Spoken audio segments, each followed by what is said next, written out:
Hello once again, YouTube. This is something a bit different for the channel. I am going to be showcasing one of my commander decks, and if you're familiar with this face commander, it is not a fun one for my opponents, which is why I only played this deck once, because I don't want to be targeted at my pods. Obviously, we have Nadu as the face commander. If you're unfamiliar with what he does, so Nadu Winged Wisdom for 1, a green and a blue. He is a legendary creature, bird wizard, 3/4 with flying, and creatures you control have whenever this creature becomes the target of a spell or ability, reveal the top card of your library. If it's a land card, put it onto the battlefield. Otherwise, put it into your hand. This ability triggers only twice each turn. Even though it has that last clause at the end, that means it triggers twice each turn for every creature you have on the field. And if you have someone that, I don't know, can make more creatures like Scoot Swarm, you basically get potentially an infinite amount of triggers. Depends on how many lands you get. You get more bodies on board. Also, it requires you to have certain equipments that cost 0. To kick things off, we're running a total of 30 creatures. We have a Allosaurus Shepherd, costs 1 green. It's a elf shaman. He cannot be countered, and green spells we control can't be countered. We're mainly playing him for that ability. Next, we have a Fetal Alchemist. It costs 1 and a blue. He's a wizard. Untap him. Tap him to untap target artifact or creature. So it targets, and then we can tap something. So that's really good. We're mostly gonna be untapping a creature with him. Next, we have Birds of Paradise, just a mana fixed Boreal Druid. Bristly Bill Spine Sower. Crater Hoof Behemoth, just to go for game. He's one of the ways to go for game. Delighted Halfling, another mana dork, one of the better ones. Displacer Kitten helps us blink in our guys, and basically it resets the triggers for Nadu, which is nice. Elvish Mystic, another mana dork. Fairy Imposter, Flesh Duplicator, Finhorde Elves, Hullbreaker Horror, Kiara's Follower. This also is a untapper. Llanowar Elves, another mana dork. Lotus Cobra, just get additional mana.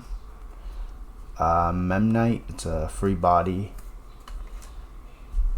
Nissa Resurgent Animist.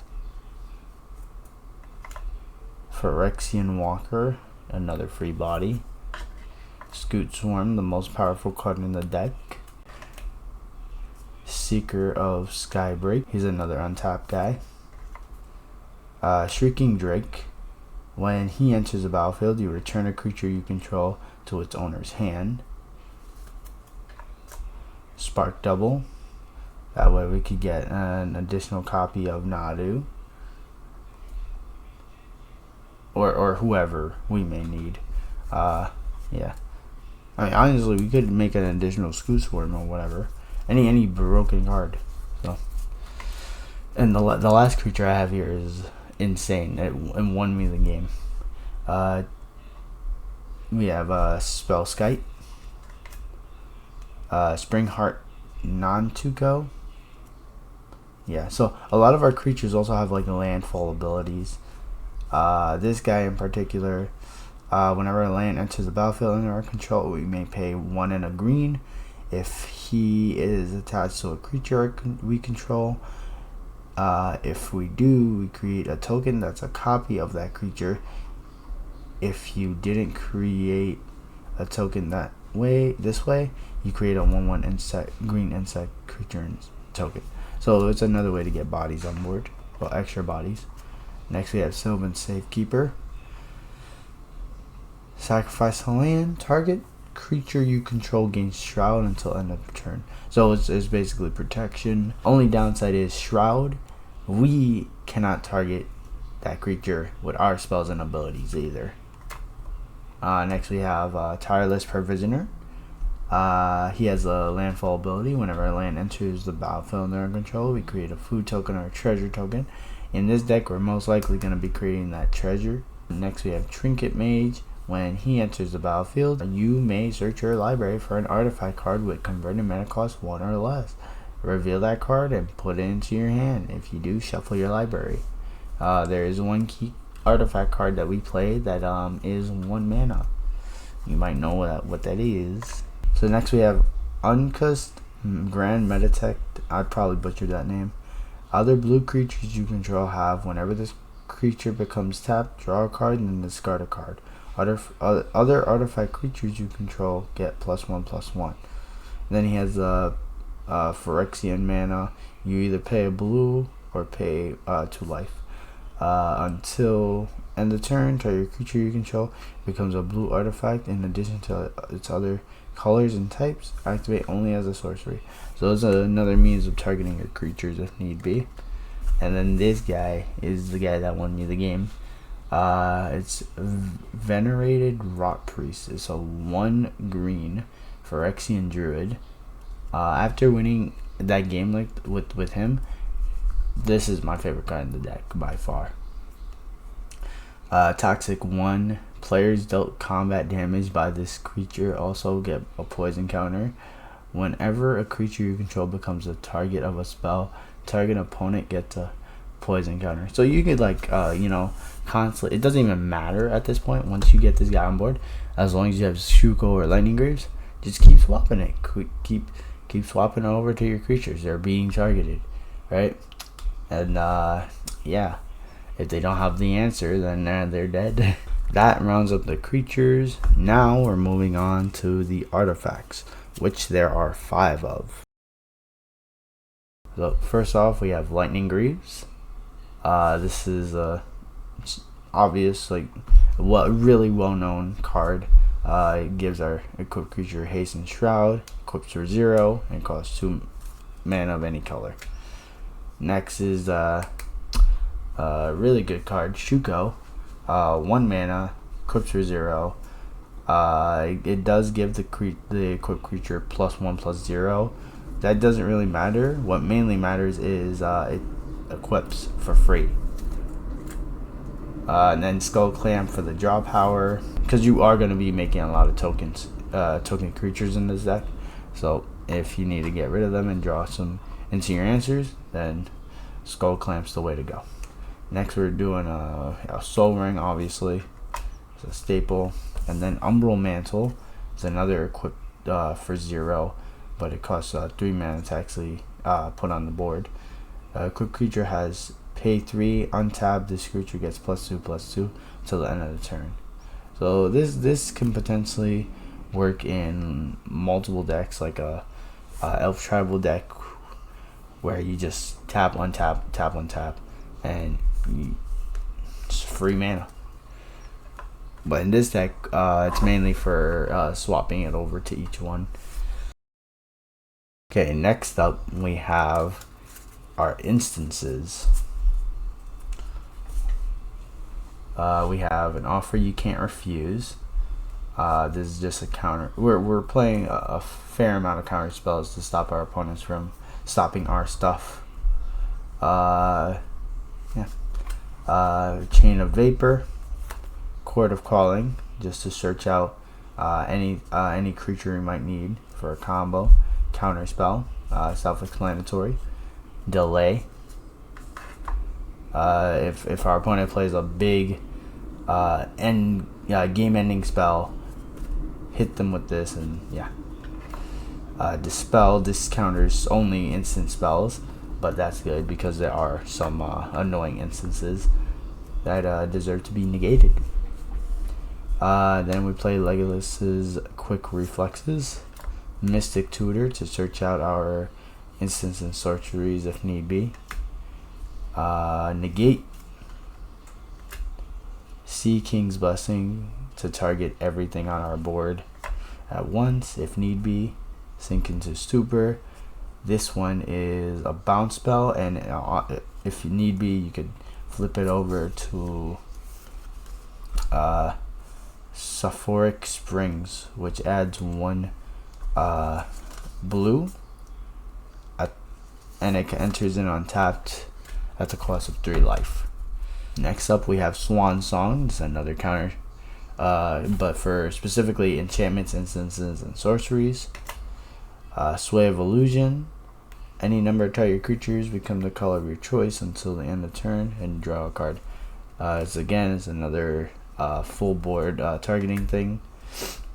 Sylvan Paradise, and honestly, this one can actually work well in our favor depending on what our opponent has.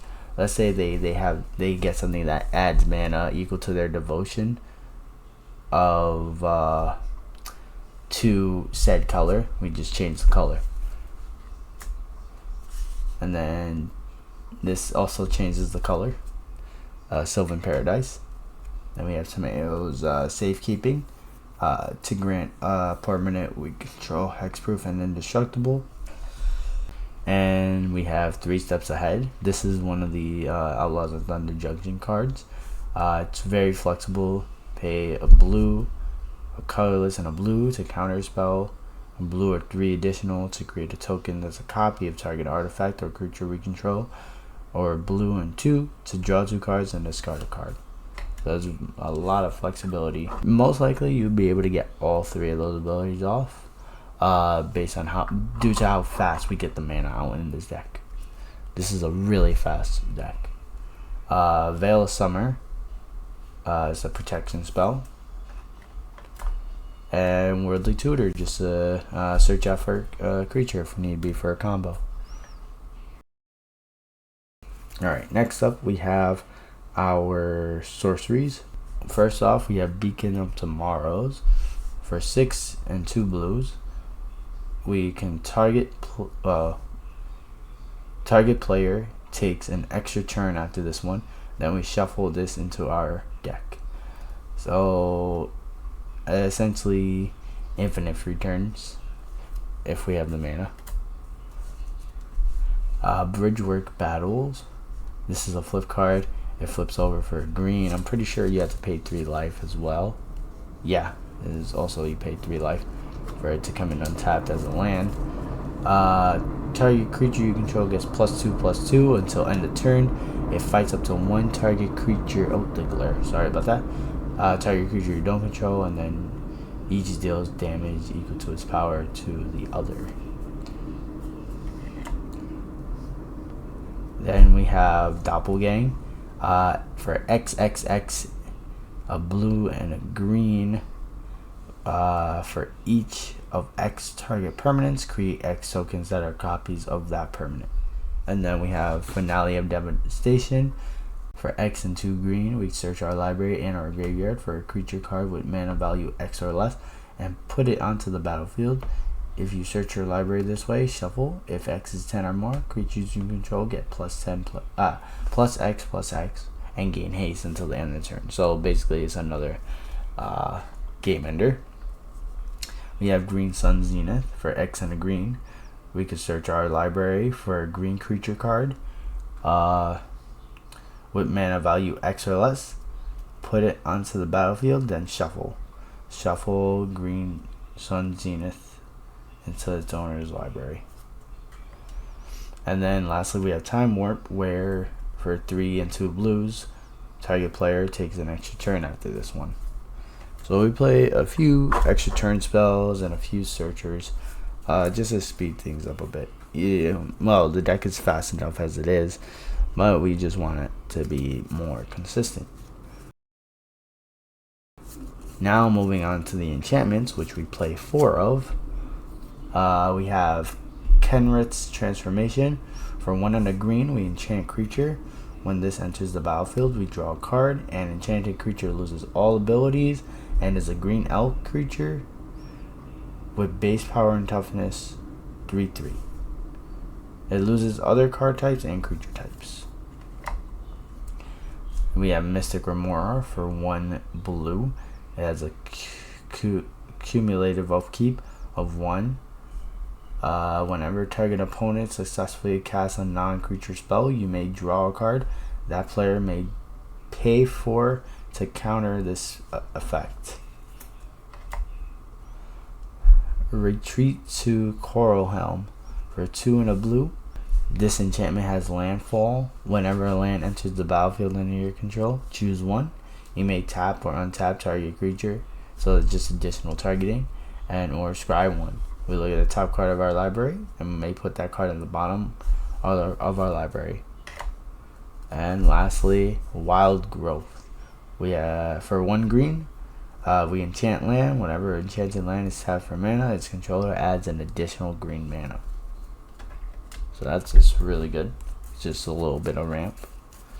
It's nothing too crazy. And lastly, for the lands, we play a total of 36 lands, since we can get into them pretty easily with our commander.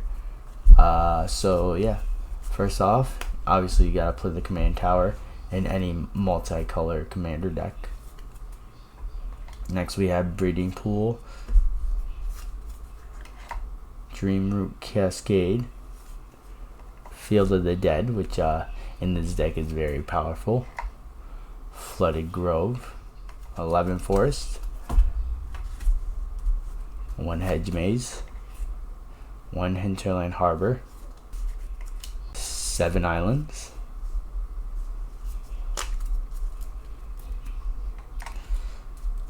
1 Minamo School at Water's Edge, 1 Misty Rainforest, 1 Soaring City. I know I'm gonna butcher that name like the other one. 1 Overflowing Basin, 1 Pendle Haven, 1 Rejuvenating Springs, 1 Simic Growth Chamber, 1 Urza Saga to additionally have another way to search out our Shuko,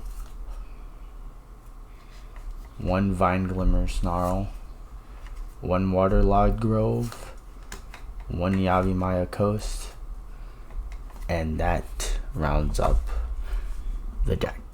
So let me know your thoughts on the deck. I know it's not budget, but Magic I find to be more expensive, which obviously it is, but I do like how you could get creative with the decks since you have access to 100 cards specifically in Commander, which is actually 99 if you exclude your commander, or 98 in the case where you're playing partner commanders. So yeah, if you enjoyed the deck profile, or the deck tech, or whatever you want to call it, I'm going to call it deck profile, leave a like down below, and don't forget to subscribe if you're new to the channel and want to see more Magic content. If you're here for the Yu-Gi-Oh content, I will be posting a Yu-Gi-Oh video. Look forward to the Gimmick Puppet video, which will be coming out after this one. Leave a comment if you have any suggestions on any possible upgrades for the deck. Nothing too expensive, like simple upgrades or possible sideboard stuff.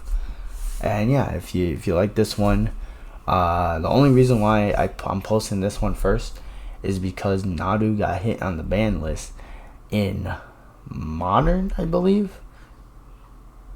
It's either Modern or Standard, one of the two. I always get the two confused.